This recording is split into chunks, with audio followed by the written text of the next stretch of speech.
Alright everyone, welcome back to Through Inquisitive Kids.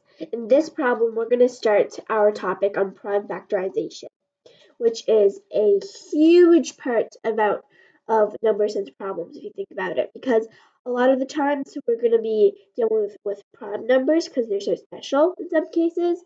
And first, I'd like to go over two special prime numbers. First, I want to tell you about 2. So you might not already know this, you might already know it. 2 is the only even prime number. All other prime numbers are odd. Why? Because say you have 4, 6, 8, right? Well, 4, 6, 8 are all at least divisible by 2. So that's what makes them composite, not prime. 2 is both the smallest and only even prime number.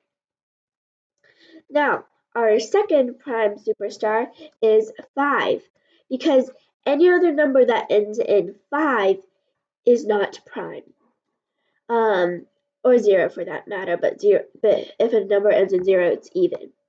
So, for example, 15 has to be at least divisible by 5 in something else. 35, 125, they all count. Okay, now let's look at the problem. P and P raised to the third power plus 5 are both prime, so they're both prime. So what is the value of P raised to the fifth power plus 5? Well, first we have to find what P is. Well, if this is prime, then it must equal an odd number, because we know that it definitely can't have a sum of 2.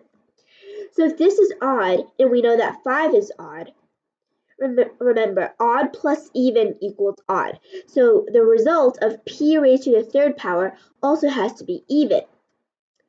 So what only prime number, when cubed or squared, is even? That has to be 2. P has to equal 2 because it's the only even prime number. So let's put that in here. 2 raised to the fifth power is 32. 32 plus 5 is 37. So the answer to the first problem is 37. Now let's look at the second problem. If a and b are both prime numbers, then and 3a plus 7b is equal to 41, then what is a plus b? So if two numbers, right, added together has a sum that is odd, then these two numbers, these add-ins, has to be each even and odd. We just don't know which one is even and which one is odd.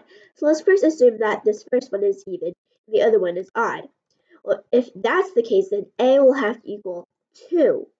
And if a equals 2, that's 6. 41 minus 6 is 35, and b will have to equal 5. So that works. Well, what about the other way around? If b is equal to 2, 2 times 7 is 14. 41 minus 14 is equal to 27. 27 divided by 3 is 9. So a would equal 9 in this case. Except that the second one won't work because they both have to be prime. So a plus b would a equals to 2 and b is equal to 5. So 2 plus 5 is equal to 7.